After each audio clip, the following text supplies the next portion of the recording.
สีดำๆนี่ครับเห็นไหมครับนี่ทุกคนตอนนี้ได้2ตัวนะครับสวยงามมากๆครับผมนี่ครับเพื่อนๆตอนนี้คือเราจะเผาขนหนูกันแล้วครับผมแล้วเราจะย่างกินกันนะครับนักกินไหมครับทุกคนสวัสดีครับวันนี้มาพบกับผมจอไดย่าครับผมวันนี้ผมจะพาเพื่อนๆไปหาหนูในป่าครับผมวันนี้ผมจอกมาด้วยครับผมจะไปหาหนูแบบว่าช่วงนี้มันเป็นช่วงเดือนพฤศจิกายนเนี่ยหนูอยู่ในรูเยอะครับหนูฟันเข่าเดี๋ยวผมจะลองไปหาดูว่ามันมีให้ผลขุดหรือเปล่านะครับแล้วก็ผมจะหาหนูในตองไม้ด้วยนะครับตอนนี้ก็คือทุกคนหมาของผมดมกลิ่นแล้วครับผมแต่ไม่รู้ว่ามันมีตัวหรือเปล่านะครับมันดูกันครับน่าจะมีตัวหนึ่งนะทุกคนโอ้มีรังอยู่ทุกคนมีรังอยู่โอ้น่าจะมีแน่นอนทุกคนราศีเขียวมากๆเลยครับผมเหรอ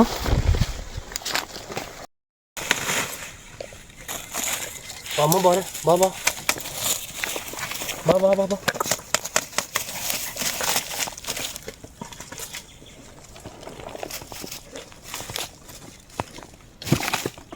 มีตัวไหม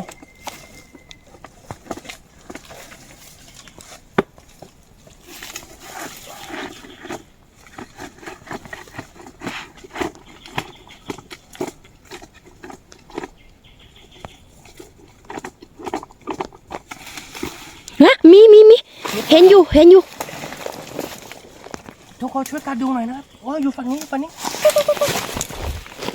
อ่อนแล้วเหรออ่อนแล้วหนีไปแล้ว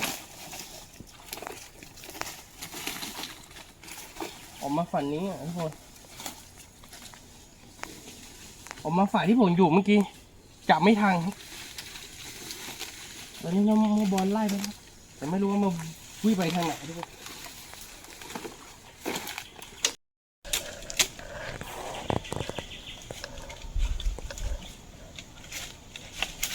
ตัวนี้เราน่าจะไม่ได้นะทุกคน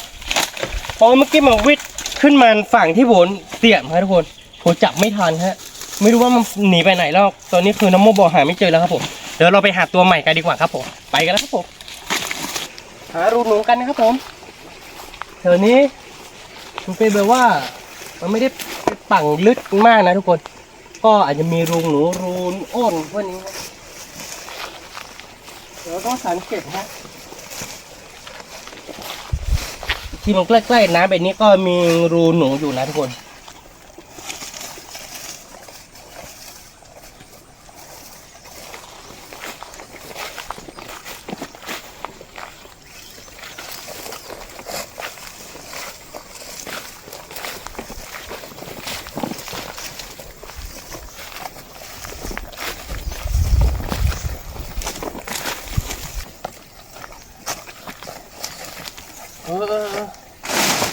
นี่ทุกคน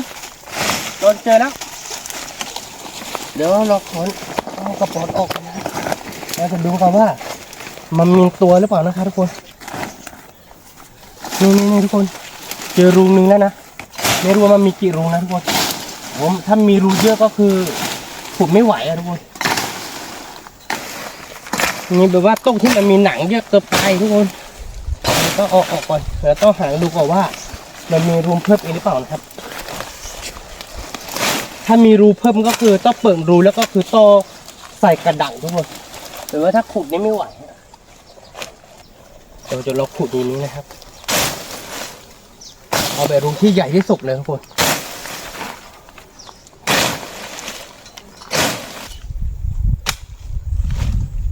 โอ้ยังไม่เจอตัวเลยทุกคนขุดมัน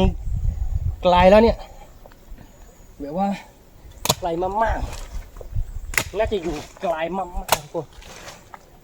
แล้วผมก็ไม่รู้ว่าผมจะได้หรือเปล่าด้วยครับ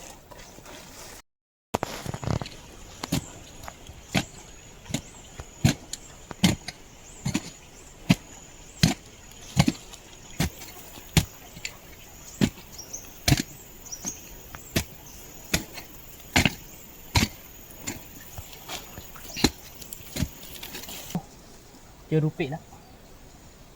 เจอรูปี2ชั้นแล้วเจอเมื่อกี้ชั้นนึงแล้วก็ตัวนี้ชั้นจะได้คิดว่าจะได้ไหมคะอันนี้ผมก็ไม่แน่ใจนะทุกคนเผื่อว่าอาจจะได้ก็ได้ครับน่าจะได้นะทุกคนตอนนี้ผมเจอขี้แล้วทุกคน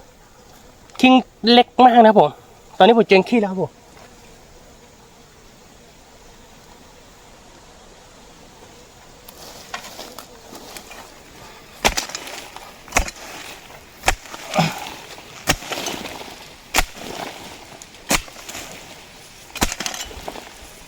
โอ้รูเยอะมากเลยทุกคน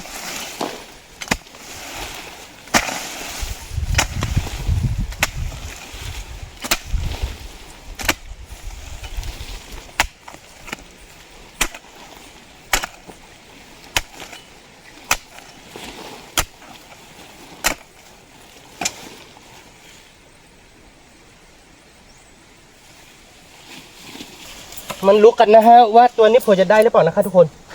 เพราะว่ารูปึกเนี่ยมันลงมากับรูปิดเมื่อกี้แล้วทุกคนเราจะลองขุดดูว่ารูปิดนี่มันมีรูข้างล่างอยู่หรือเปล่าถ้าไม่มีข้างล่างก็มีรูข้างบนอยู่รูหนึ่งนะทุกคนนี่ดู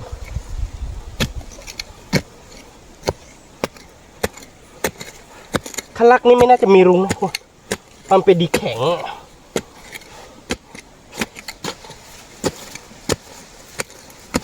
ถ้าเจอตัวก็ตัวไม่ใหญ่หรอกทุกคนตัวเล็กครับ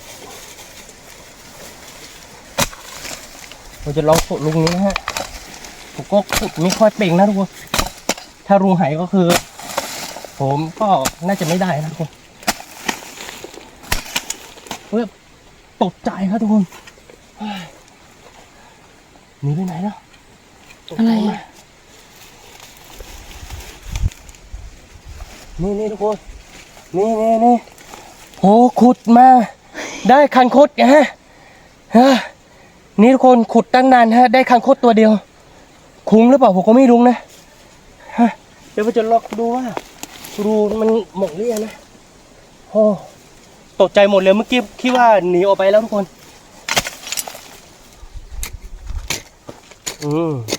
น่าจะมีอ้าวจบแล้ว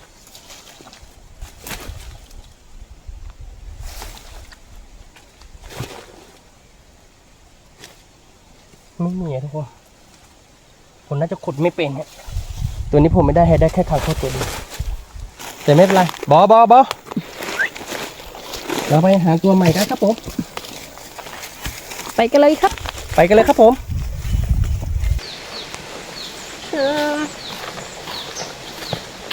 หางนกครับทุกคนยินนกก็ได้นกตัวเล็กครับทุกคนไม่รู้ว่าจะได้ป่ะนะโอ้ตัวเล็กมากครับทุกคนปล่อยให้มันตรงก่อนดีกว่าครับหรือว่านกชนิดนี้คือมันไม่ตรงนะครับทุกคนโอ้ไม่โดนนะ เราไปหางหนูกันต่อครับผม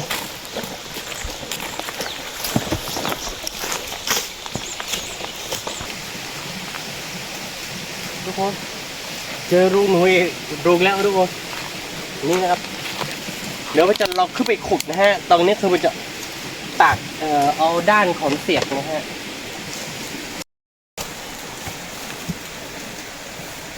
นี่ทุกคนรูหนูครับนี่หนูฟันเข่าครับทุกคนนี่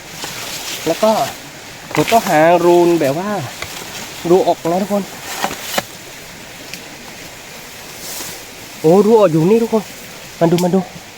รูออกครับนี่ทุกคนรูออกอยู่นี่นะครับผมน่าจะมีหลายตัวนะทุกคนแล้วก็รูเข้าก็อยู่ตรงนี้ฮะตัวที่มันเคลียร์ดิงฮะ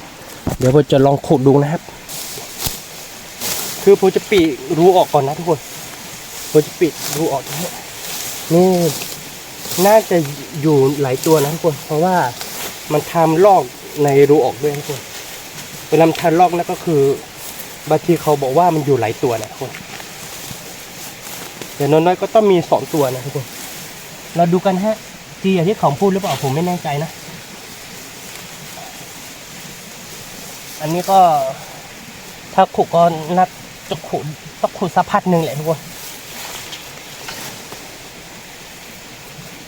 ก็ปิดรูให้แน่ๆก่อนฮะผมจะปิดรูออกก่อนนะครับทุกคน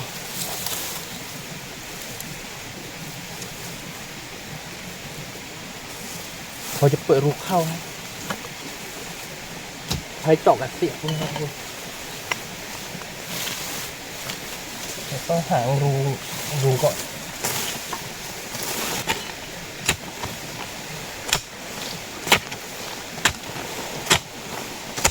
มันไม่ได้ไกลมากนะทุกคนแต่ว่ามันจะลงลึกหน่อย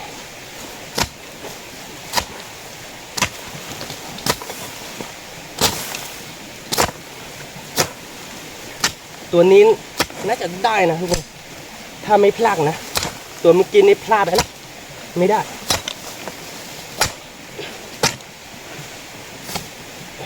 ต้องหารูก่อน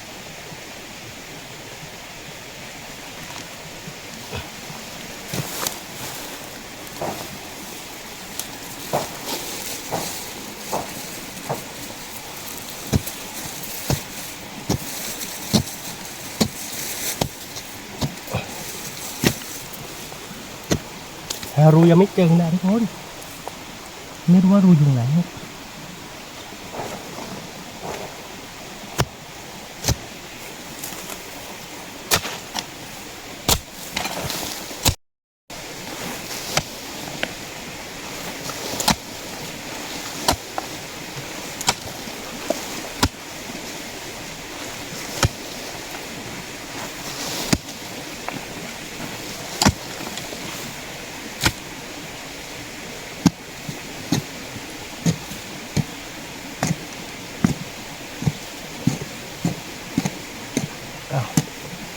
อย่าห่างรูไม่เจอเลยทุกคนหรือว่าอยู่ข้างบนนี้น่าจะอยู่อยู่ข้างบนนะทุกคนอยู่ข้างบนนี้ใช่หรือเปล่าเนี่ยโอ้ทุกคนนี่ผมเจอขี้เยอะนะฮะแต่ว่าขี้นี่มันเก่าแล้วทุกคนใช่รูเดียวกันหรือเปล่าหรือว่ารูขนหนูอยู่ข้างล่างหรือว่าใช่รูเดียวกันก็ไม่แน่ใจนะจนเราขุดดูนะทุกคนเราขุดดูตรงนี้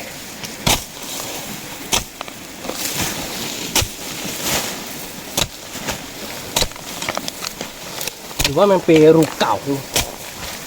เดี๋ยวดูจากดินก็ดูว่าน่าจะอยู่นะ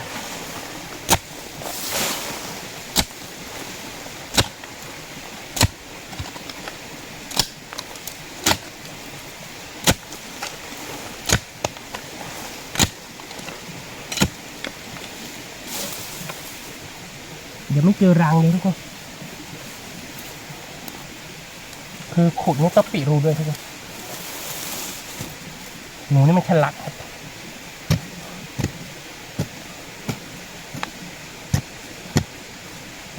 เจอรังนะทุกคนเจอรังนะ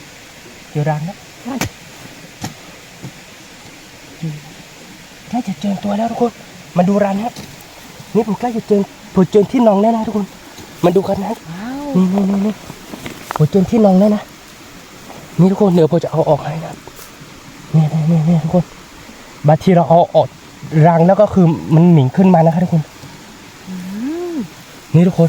มีตัวแน่นอนครับมีตัวแน่นอนนี่ผมเจอที่นองแล้วทุกคนเดี๋ยวผมขอปิดรูก่อนครับแล้วก็ผมก็จะผละต่อครับมีแน่นอนครับทุกคนแต่มีอยู่ที่ว่ามันมีกี่ตัวเท่านั้นเองลองลุกกันนะครับอันนี้คือมีโอกาสได้ครับทุกคนใกล้จะถือรูออกแล้วทุกคนเนี่ยรูออกอยู่ใกล้ๆนี่นะ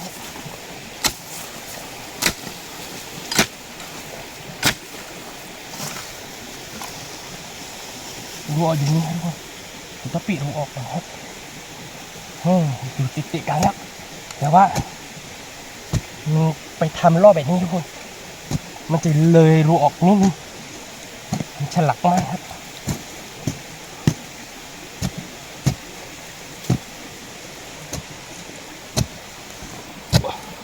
นี่ขึ้นมาเมื่อกี้ทุกคนขึ้นมาตัวรูออกทุกคนเฮ้ยมันทานญาติขึ้นมาเมื่อกี้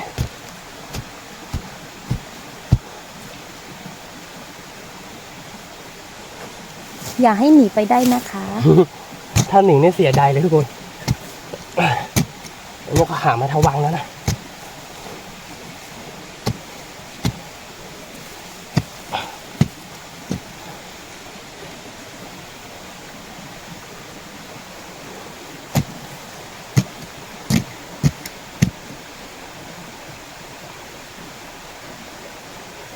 จอตัวแล้วเจอตัวแล้วทุกคนเจอตัวแล้ว ว้าว มาดูทุกคนมาดู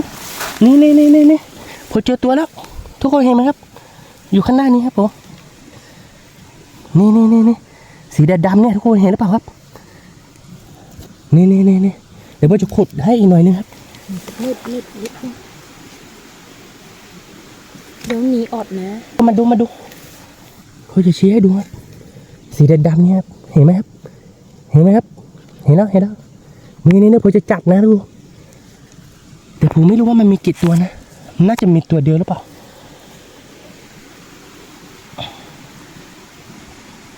ถ้าไปแบะช่วงเดือน12เนี่ยทุกคนเขาบอกว่ามันจะอยู่เป็นฝูงนะนี่ได้แต่ขนนะทุกคน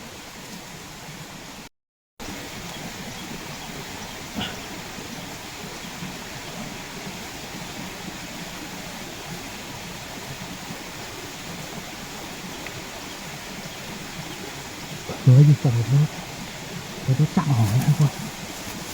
เราจับแบบธรรมดาวันฮะนี่ทุกคนได้แล้วตัวใหญ่เฮ้ยเหลืออีกตัวนึงใช่ปะใช่ทุกคน ว้าวเยี่ยมไปเลย มีอีกตัวนึงครับ จัดให้ไหม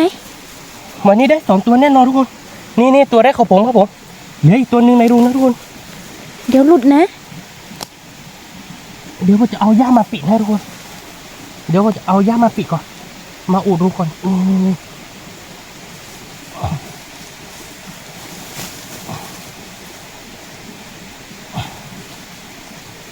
วันนี้ได้แน่นอนแล้วทุกคนรอบนี้ไม่พลาดแน่ครับ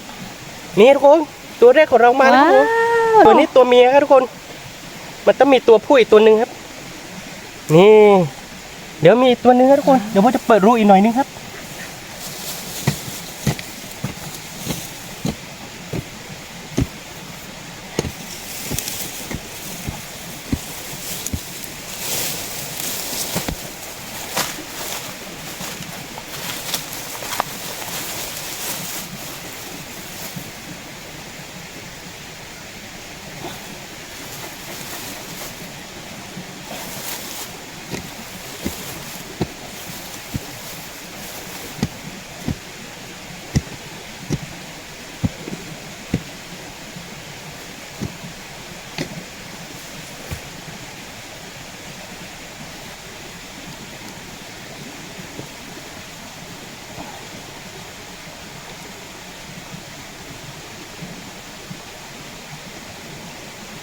นี่ทุกคนมาดู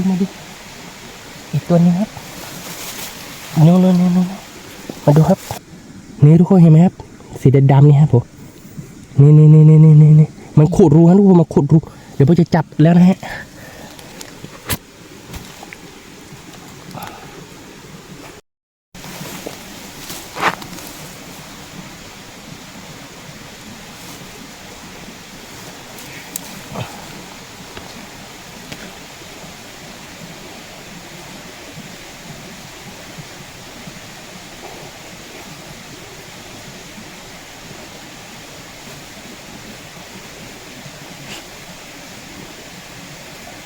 นี่ทุกคนได้แล้วหนูฟันเขาครับนี่ ว้าว เห็นไหมครับตัวนี้ก็ตัวเมียนะครับทุกคนตัวเมีย2ตัวเลยครับใช่ไหมนี่ตัวเท่ากันครับทุกคนตัวเมีย2ตัวเลยครับทุกคนไม่มีตัวผู้นะครับผม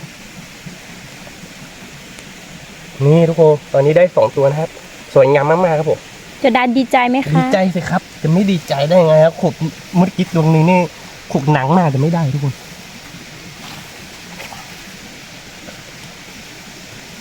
นี่ผมจะให้ตังกล้องไม่รู้ว่าจะมีอีกตัวหรือเปล่า น่าจะหมดแล้วนะทุกคนหมดแล้วเราจะเอาที่ผมปิดเมื่อกี้ออก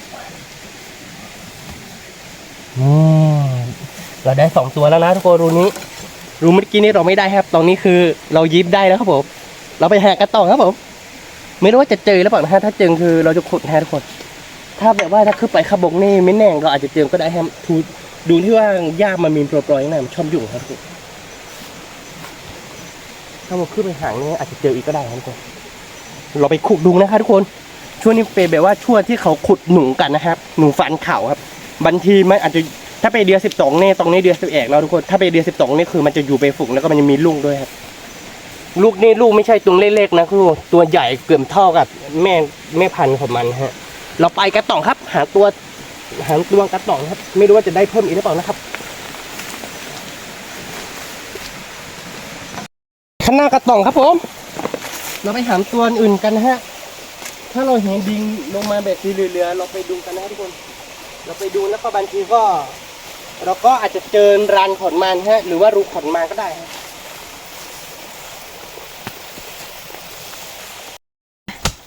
ตอนนี้เจอรังหนูรายที่2นะแต่ว่ารูเข้ามันไม่ปิดนะทุกคนผมจะลองดูว่ามันมีตัวหรือเปล่านะอาจจะมีตัวก็ได้ไม่มีก็ได้นะทุกคนตัวนี้แต่ผมเจอที่นอนแล้ว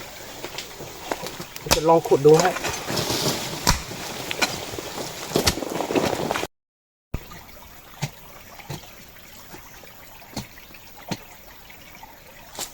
เจอรังแล้วทุกคน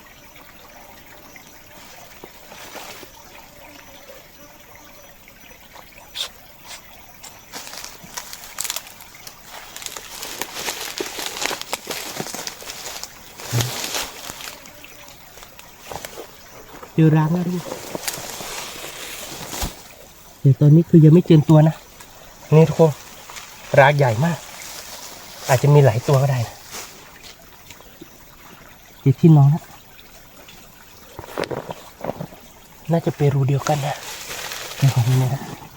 เรามาขอปิดรูก่อนรูใหญ่มากทุกคนไม่รู้ว่าจะมีตัวหรือเปล่านะทุกคนเพราะว่ารูออกของมันไม่ปิดนะฮะ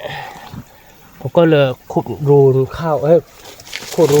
รูออกครับแต่ว่าคือรูเข้าเนี่ยเมื่อกี้ฝามันไม่ปิดนะทุกคนผมไม่แน่ใจว่ามันมีตัวหรือเปล่านะอาจจะมีก็ได้หรือไม่มีก็ได้นะเดี๋ยวเราจะขุดดูอีกครับ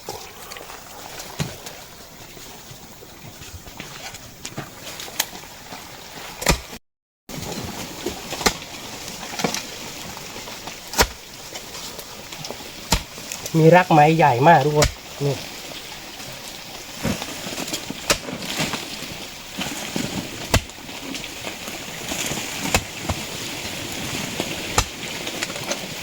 ถ้าไม่มีตัวนี้ไม่น่าจะมีรังนะเนี่ยแปลว่ารังใหญ่มาก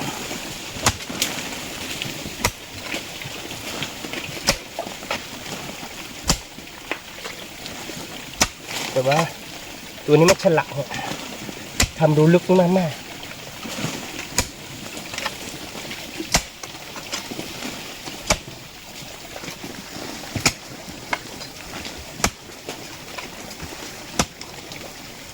นี่เจอแล้ว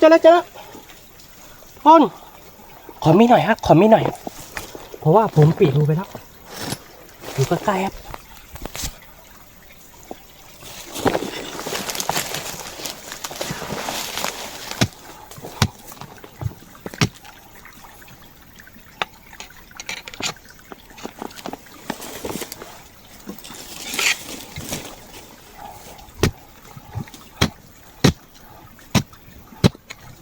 เจอแล้วทุกคนยังอยู่ใกล้ๆนะครับน่าจะมีแค่ตัวเดียวนะทุกคน เฮ้ยออดแล้ววิ่งออดแล้วเธอเห็นไหมตัวใหญ่มากเลย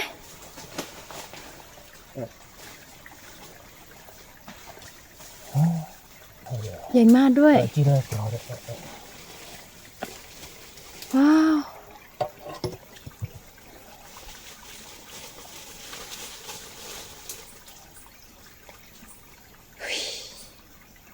เสียดายจังไม่ทันเห็นแล้วทุกคนปีรูมันไม่มิ่งขุดก็เป็นชั่วโมงฮะ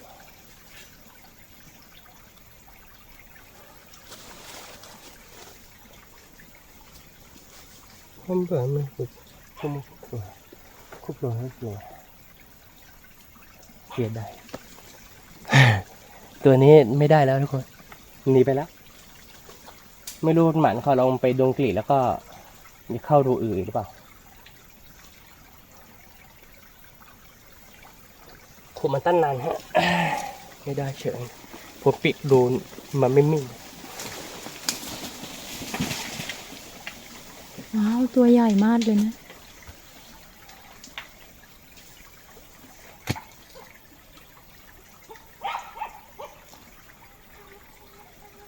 ตัวเมื่อกี้พลาดไปแล้วทุกคน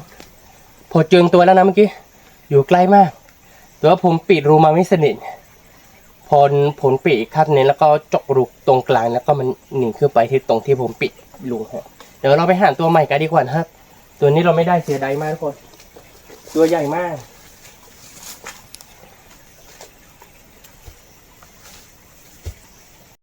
รูนึงแล้วครับผมนี่ทุกคนรูน่าจะใหม่นะทุกคนเนี่ยเขียดีขึ้นมานะนี่ทุกคนเราต้องหารูออกก่อนนะเดี๋ยวถ้าล็อกนี้เจอรูออกนี่เพราะว่ารูเข้านี่มันปิดฝาเบ็ดนี้นี่ผมชอบนะถ้าแบบว่ามันไม่ปิดฝาเบ็ดรูมือกิ๊ดนี่ผมคิดว่าไม่มีทุกคนผมขุดจานรูออกนะฮะเจอแล้วทุกคนนี่รูออกอยู่ใกล้ๆนี่ทุกคนรูออกอยู่นี่ครับผมถ้าไม่พลาดก็น่าจะมีแค่ตัวเดียวนะนี่ทุกคนเห็นไหมครับเดี๋ยวเราจะขุดจากรูเข้านะครับทุกคนทีนี้ผมจะไม่ขุดจากรูออกแล้วเมื่อกี้นี่ตัวเมื่อกี้นี่คือผมไม่เห็นรูออกนะครับผมไม่แน่ใจเพราะว่ามันมี2รูมันก็จริงแต่ว่ารูออกนี่คือแบบว่ามันไม่ปิดฝาทุกคนเดี๋ยวรูนี้ผมจะปิดนะฮะผมจะปิดแล้วก็ผมจะไปขุดจากฝานู้นครับปิดให้สนิทกันเลยเมื่อกี้นี่ผมปิดรูมาไม่สนิทนะเพราะว่าผมขุดจากรูเข้าไม่เป็นไรเอาตัวใหม่ก็ได้วันนี้ของแค่เพราะว่าตัวที่1ไม่ได้ตัวที่2ได้2ตัวที่3ไม่ได้ตัวที่4ถ้าเราไม่พลาดก็เราอาจจะได้นะทุกคนรูที่4เราขุดมา3รูแล้วได้รูเดียวนะครับเราดูรูที่4นะครับทุกคนรูที่4เราจะได้หรือเปล่านะครับหวังว่าเราจะไม่พลาดนะครับทุกคนถ้าเราพลาดรูที่4นี่โหเสียดายมากๆมือกิ๊กนี่ผมมองไม่ทางเลยแต่ว่าตากล้องมองทางอยู่ถ้าตากล้องตรงที่มาออกมาเนี่ยตากล้องไม่เห็นนี่ผมก็จะหาอยู่นั่นแหละ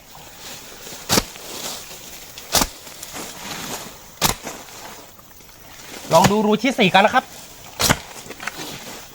ผมว่าควรจะได้นะรูที่4ทุกคนเดี๋ยวผมจะเปิดรูก่อนนะครับ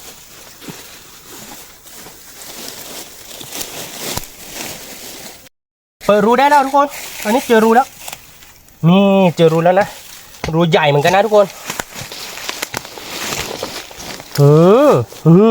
ทุกคนมาดูรูนี้โอ้โหแบบว่ากว้างมากเลยทุกคนไม่รู้ว่ามันมีอีกคัดฟันหรือเปล่านะเดี๋ยวดู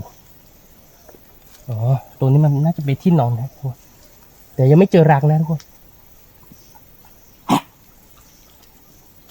เราได้ปุ่นหล่อชุบเราดีละกดจับเลยมาโอ้ปุ่นหล่อชุบเรา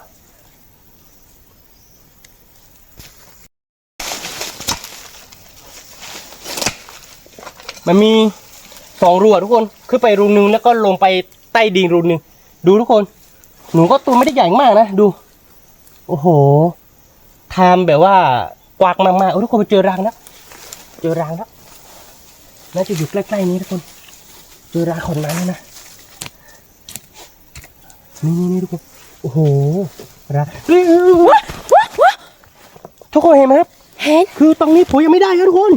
ผมจะปิดรูแล้วนะเดี๋ยวนี้นะโอ้ตกใจทุกคนรูข้างล่างนี่มันไม่น่าจะอยู่แล้วนะน่าจะอยู่รูข้างบนทุกคนเพราะว่าเมื่อกี้มันลงไปรูข้างบนมดบอลนี่ไม่ตื่นเต้นเลยเหรอคือรอบนี้คือผมจะปิดแบบว่าสนิทเลยทุกคนโอ้ผมยังไม่ปล่อยให้มันวิ่งออกมาแล้วนะเพราะว่าหนีออกมาเมื่อกี้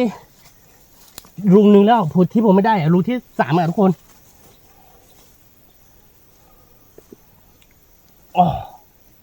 เดี๋ยวผมจะปิดรูแบบว่าแน่นๆนะทุกคนโอ้เมื่อกี้มันอยู่ใน รานขอนมันนะทุกคนอยู่ในรูนี้อ่ะทุกคนเมื่อกี้มีตัวหรือเปล่าดูทุกคนเมื่อกี้อยู่รูนี้ครับพอตกใจหมดเลยครับ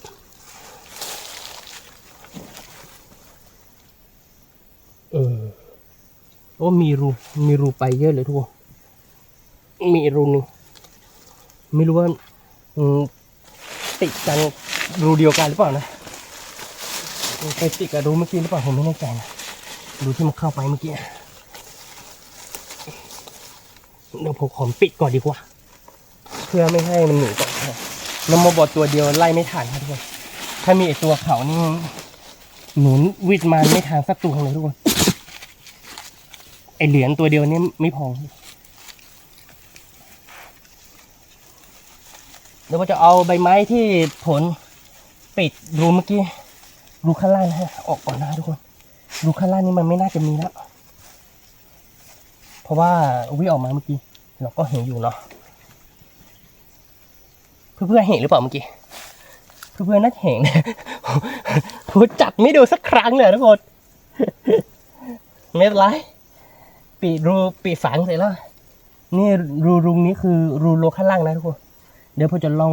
เอาไม้เสียบดูนะถ้ามันมีขกเนี่ยมันน่าจะมีตัวหนึ่งนะบางทีก็อาจจะมีหลายตัวก็ได้ฮะ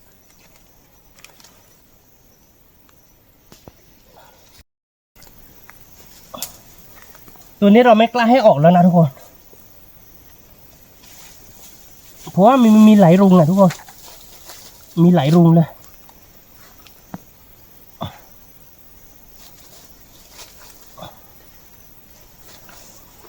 มีหลายรุงมากๆทุกคนไอ้ตรงที่มันมีรังนี่มันมีรุงหนึ่งนะแล้วก็ตรงนี้มันมีรุงหนึ่งตรงนี้มีแน่นอนเพราะว่าเมื่อกี้มันวิ่งขึ้นไปตัวหนึ่งที่ผมจัดนะแต่รูข้างล่างเนี่ยมีรูข้างล่างอยู่นะเดี๋ยวผมจะลองขุดดูด้วยเพราะเมื่อกี้ผมเสียบไม้แล้วก็มีอะไรกัดไม้อยู่นะทุกคนลองดูนะฮะแต่ตอนนี้คือผมจะขุดรูที่หนูวิ่งขึ้นไปเมื่อกี้นะที่มาอยู่ใกล้ๆกับรูออกนะ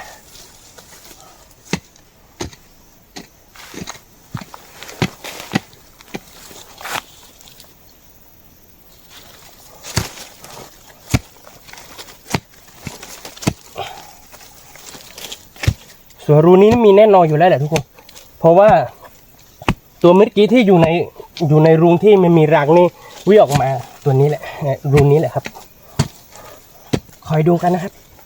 ตัวเล็กตัวใหญ่ครับเมื่อกี้นี่เห็นแวบเดียวฮะจับไม่ได้ครับเพื่อนเห็นหรือเปล่าผมไม่แน่ใจเพื่อนเห็นทางหรือเปล่า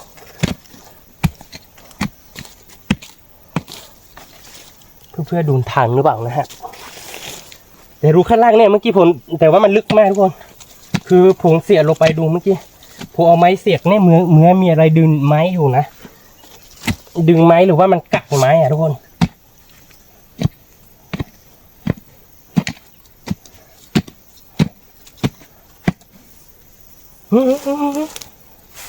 ได้ไหมได้แล้วทุกคนตัวนี้ได้แล้วตัวเมื่อกี้ที่วิ่งออกมานะตัวนี้ได้แล้วครับรูที่4ครับรูที่4เราได้แล้วทุกคนตัวไม่ได้ใหญ่มากนะแต่ก็ถือว่าจะมีอีกแล้วก็มันมีหลายรูหรือว่ามีแค่ตัวเดียวเราก็ไม่แน่ใจนะทุกคน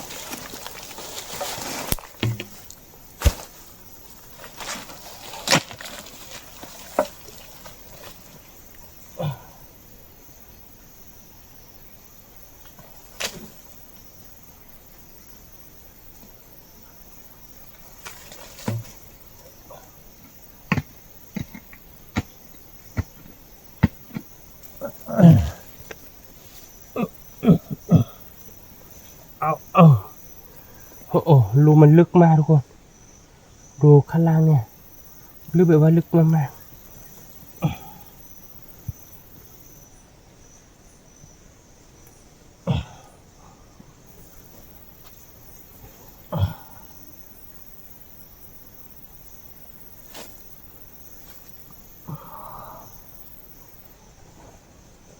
รูข้างล่างนี่ไม่รู้ว่ามีกี่ตัวนะทุกคนมันน่าจะมีทางโค้งอยู่นะทีแรกที่ผมเสียดไม้นี่ มืออะไรคือมันกัดไม้อยู่แต่ว่าแบบว่ามันลงแบบว่ามันลึกเกินไปขุดน่าจะไม่ไหวนะทุกคนลงไปแบบว่างลงไปแล้วก็มันมีทางโค้งลงตามภูเขาอะทุกคนเราจะลองเสียดูโอ้นี่โอ้โห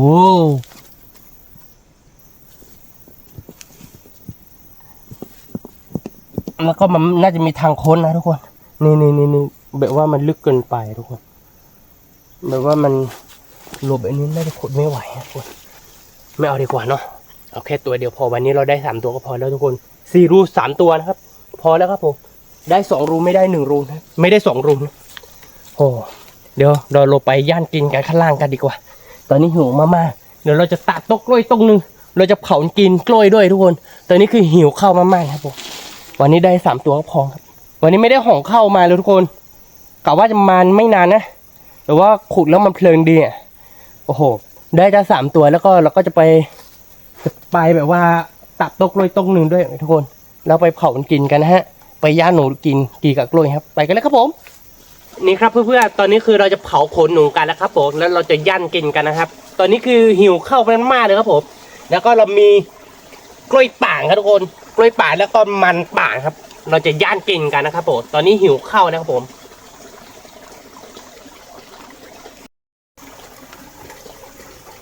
โอ้โหตอนนี้เผาขนไหม้แล้วทุกคนหอมมากเลยครับผมโอ้โหได้กลิ่นขมหนูไหม้เนี่ยโอ้โหหิวข้าวเลยครับผมทุกคนแต่ว่าวันนี้เราไม่ได้เอาเข้ามาครับผมเราเดินป่างทั้งวันครับวันนี้ขุดหนูได้แค่3 ตัวนะครับผมวันนี้ขุดมัน4 รูครับ4 รูแต่ได้3 ตัวนะครับทุกคนรุงนือได้1 ตัวรุงนือได้2 ตัวนะครับผมอีก2 รูเราไม่ได้ครับผมอีก2 รูนี้ไม่ใช่ว่าไม่เจอรุงนือไม่เจอตัวนะ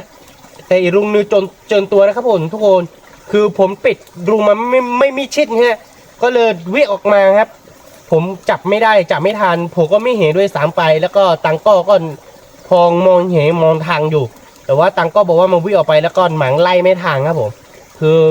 มันเป็นที่แบบว่ามันรกมากๆเลยทุกคน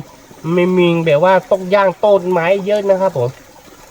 คือวันนี้ได้แค่3 ตัวก็พอแล้วทุกคน3 ตัวก็น่าจะพอกินแล้วแต่ว่าเราไม่ได้เอาเข้ามาครับผมโหหิวมากทุกคน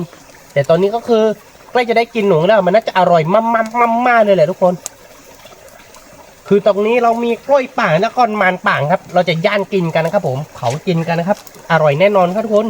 หรือไม่ก็นี่ทุกคนถ้าเราเอาก้อนหินอ่อนก้อนมันมีปรุงหรือเปล่าเราก็ยังไม่รู้นะครับผมทุกคนดูว่าจะมีปรุงไหมน่าจะมีนะทุกคนมันเขียดดีขึ้นไปอยู่นะเราดูกันนะครับผมจะลองดูว่ามันมีตัวหรือเปล่านะครับตรงนี้นะครับทุกคนตรงนี้ผมย่ำหนูนะครับผมท่านเจอก็ผมจะจับเอานะครับผมดูกันนะครับ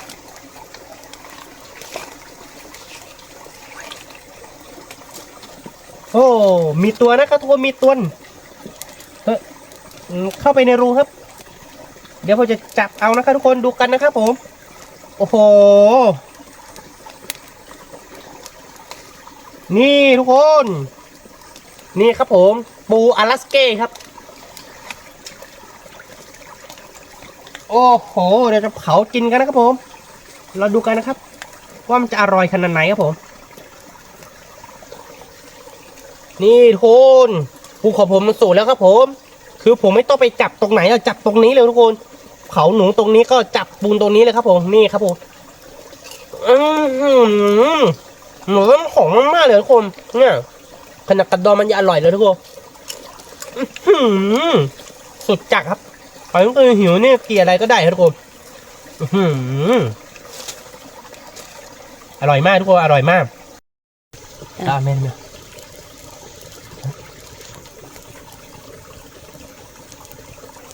ี่แย่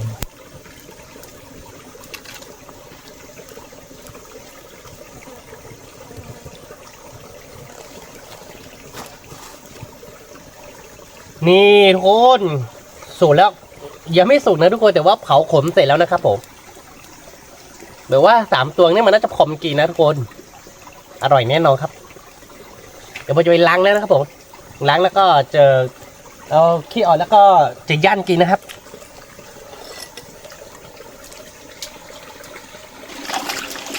นี่ครับทุกคนล้ำเสร็จแล้วครับผมจะย่างกินกันนะครับผมเอาแบบว่าอร่อยๆเลยทุกคน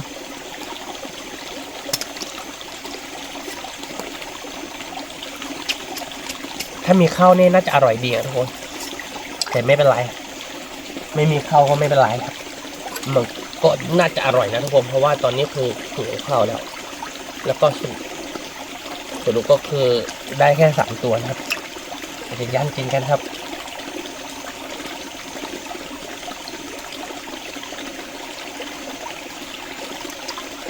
ดูกันนะครับทุกคนจะอร่อยขนาดไหนนะครับและหน้าตานั่นกินขนาดไหนครับผม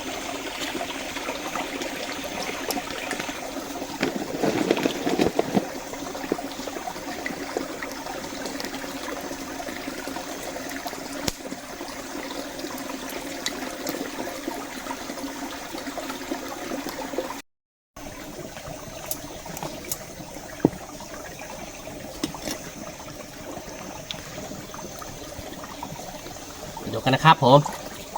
ว่ามันจะอร่อยขนาดไหนทุกคน3 ตัวเน้นๆครับผมวันนี้ตังกล้ออยากจะกินเนี่ยครับ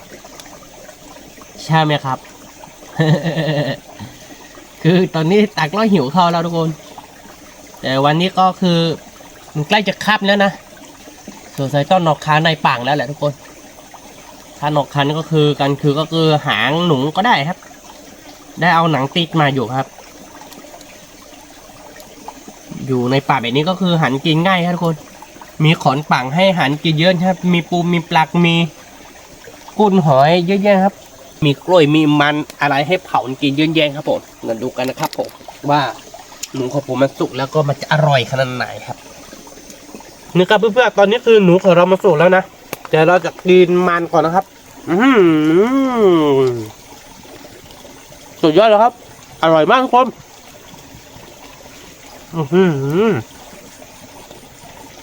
ส่วนตอนนี้ซอสชีสนี่ผมจะให้ตังกล้องนะครับนี่ทุกคนพอผมก็สุกแล้วอร่อยมากทุกคนอร่อยแบบว่าอร่อยมากๆครับนี่ครับร้องเลยทุกคน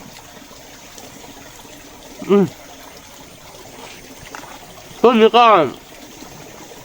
ใกล้จะคับแล้วนะคุณแต่ว่าช่วงมันเป็นช่วงหน้าหนาวแบบนี้เราผิวไฟได้สบายมากทุกคนมันหนาวมากนะครับผม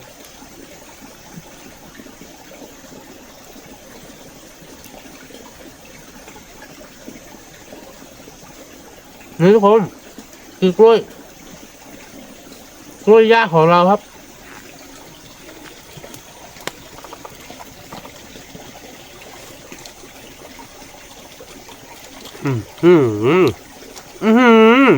อร่อยมากทุกคน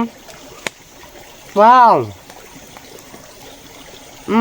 ดูเนื้อทุกคน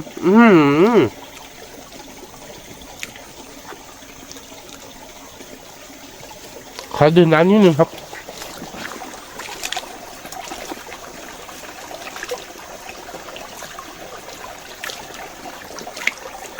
โอ้อร่อยมากทุกคนน้ำก็เย็นมากช่วงนี้น้ำก็เย็นของกินก็อร่อยครับนี่ทุกคนโอ้โหบอกเลยสุดๆทุกคนไม่ต้องมีข้าวก็ได้ทุกคนอยู่ในปากกินกล้วยกินมันกินอะไรก็ได้ทุกคนอร่อยทุกคำเลยครับผมแต่ว่ากล้วยของเรามันมีเม็ดเยอะครับทุกคนมันไม่ได้เยอะเกินไปจะสามารถกินได้ครับโอ้โหนักดีไหมครับทุกคน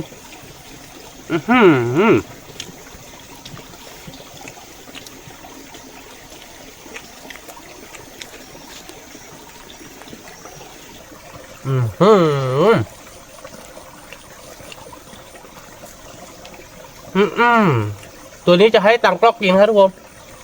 ส่วน2 ตัวนี่ข้าพเจ้าของนะครับ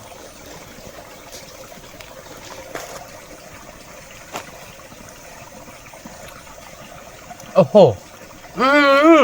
หอมมากทุกคนบอกเลยว่าสุดยอดมากๆทุกคนดูทุกคนโอ้โห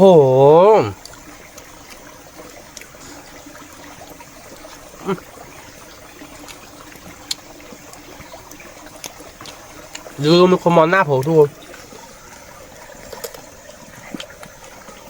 แบกก็ได้เนี่ยผมไม่ได้ใจร้ายหรอก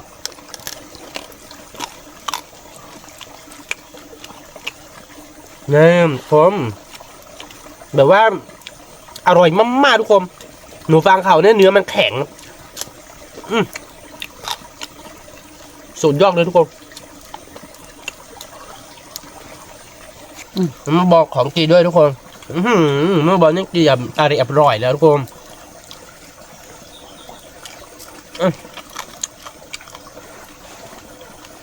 กินคู่กับมันน่าจะอร่อยนะทุกคนสุดยอดครับอร่อยมากทุกคนหนูก็อร่อยมากๆแล้วก็หัวมันนี่ก็อร่อยมากๆทุกคนแบบว่าสุดยอดมากๆทุกคนมากินเยอะกันนะครับเพื่อนคนไหนอยากมากินก็มาหากับผมก็ได้นะทุกคนแบบว่าอร่อยมากๆครับนี่ผมขอเผาต่อนิดหนึ่งครับทุกคนแบบว่าอาจจะสูตรไม่ถึงขนาดครับขอกี่ตัวหนึ่งครับทุกคนดู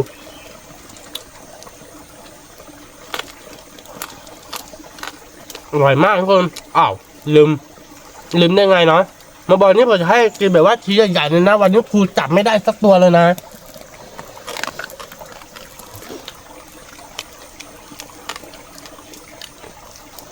อร่อยมากทุกคนแบบว่าอร่อยจริงๆครับ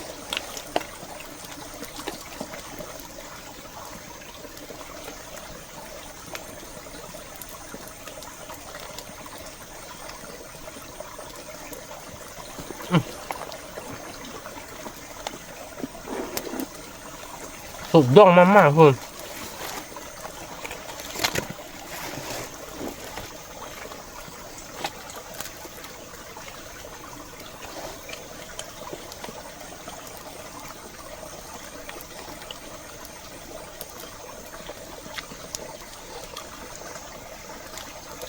นี่ทุกคนชิ้นนี้มันน่าจะอร่อยมากๆนะดู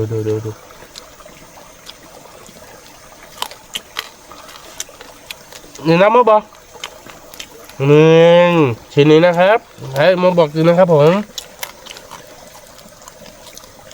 มาบอกว่าชิ้นมันใหญ่เกินไป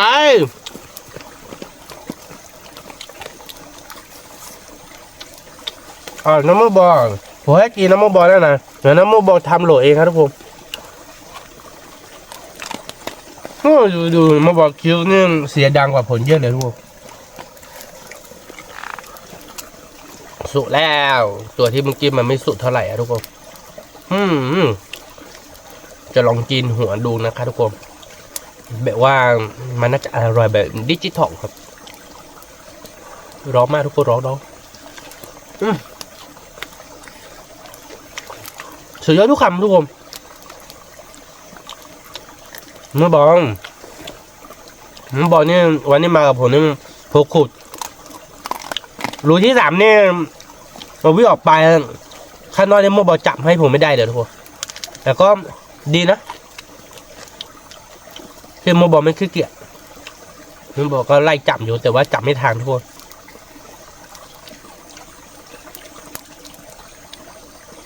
เจ๊เหรอ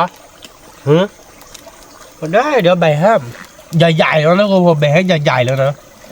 ไม่ได้โกหกนะเราจะลองกินคู่กับกล้วยดูนะครับทุกคนหนูกับกล้วยมันเข้ากันหรือเปล่านะครับ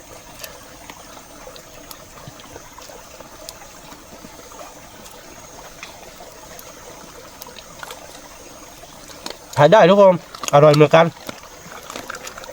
กินมันก็อร่อยเหมือนกันมันสับปะรดทุกคนสับปะรดป่าที่ชาวบ้านน่าจะปลูกไว้แบบสมัยก่อนนะครับทุกคนจะโตอยากขึ้นมาอยู่นะ เนื้ออร่อยนะครับนี่ทุกคนก็ได้เราพอเบรกให้ก็ได้เราดูไม่กินนี่นะ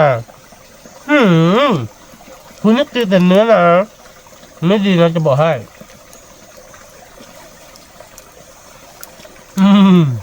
น้ำบอลนึกว่าเนื้อทุกคน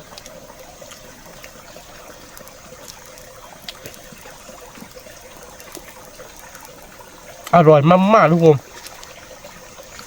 ขอบคุณเหลืออยู่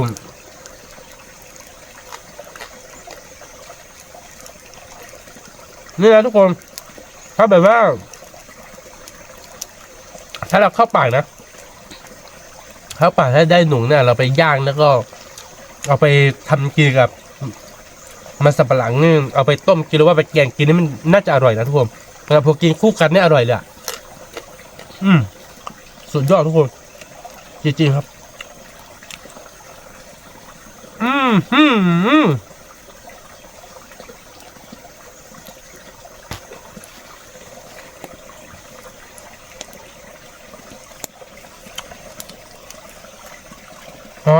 น้ำมะบอ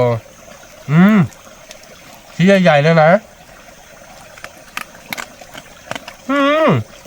มะบอกกลิ่นแล้วกรุบกรุบอำเภอทุกคน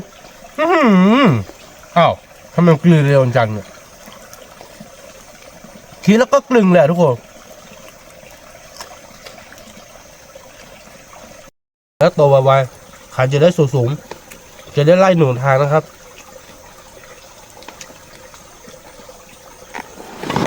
อร่อยมากๆทุกคนแบบว่าอร่อยสุดๆนะครับผม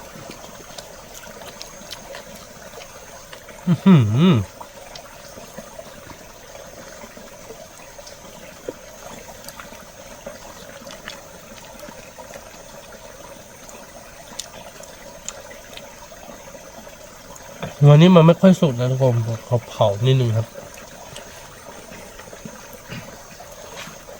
กินมันก็ได้ทุกคนกินมันแล้วมันมากๆทุกคนเนี่ยน้ำใหม่ครับทุกคน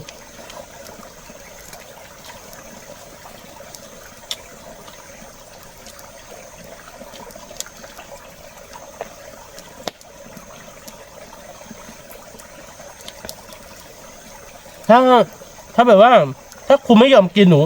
คุณกินมันก็ได้ครับถ้าคุณไม่กินมันกินหนูก็ได้ครับผมหนูใจออกครับหล่อ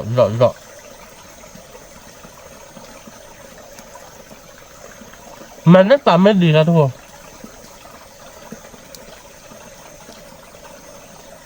บอกอร่อยมากๆทุกคน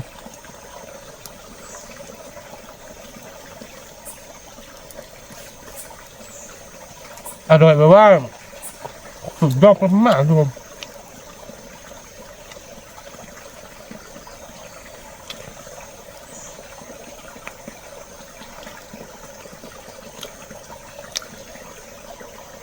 เดี๋ยวจะแบะให้ตักแล้วลูกหนึ่งครับทุกคน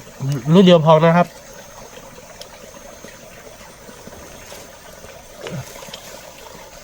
ตักเราก็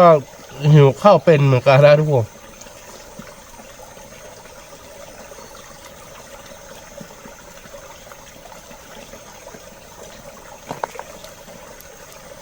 ตอนนี้ก็คือกินกล้วยกินมันสับปะหลังก็อิ่มเหมือนกันนะทุกคน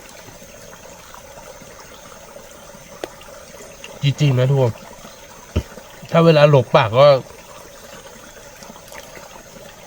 เจอหัวมันหัวอะไรก็ได้ทุกคนเผากินดู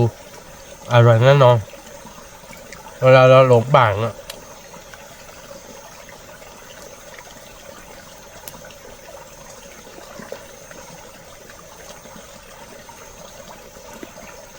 มันมีเมฆเยอะเกินไปทุกคนเลยป่าฮะ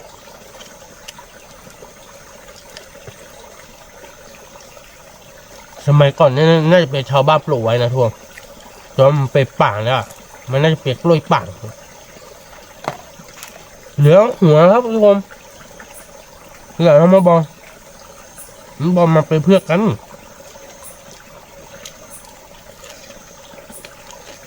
อ โอ้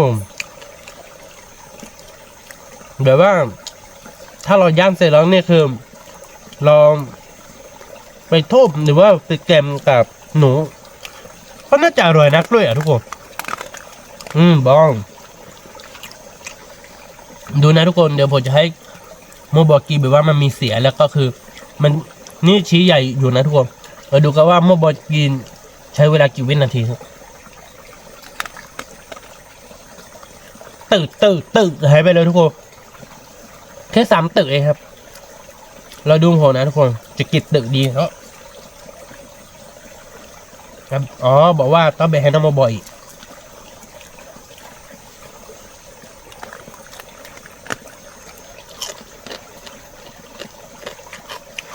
บอลอร่อยไหมครับ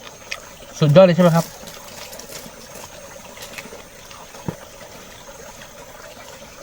วันนี้ก็คือหนูของเราหมดแล้วทุกคนแล้วก็มังของเราก็หมดแล้วทุกอย่างมันหมดแล้วทุกคนคือสำนักที่นี้ก็คงไม่มีอะไรมากครับเพื่อนๆถ้าชอบใจคลิปของผมก็อย่าลืมกดไลค์กดติดตามให้กับผมด้วยนะครับที่สำคัญก็อย่าลืมกดกระดิ่งเพื่อไม่พลาดคลิปใหม่ๆของผมกับเจอกันคลิปวิดีโอหน้าครับผมสวัสดีครับ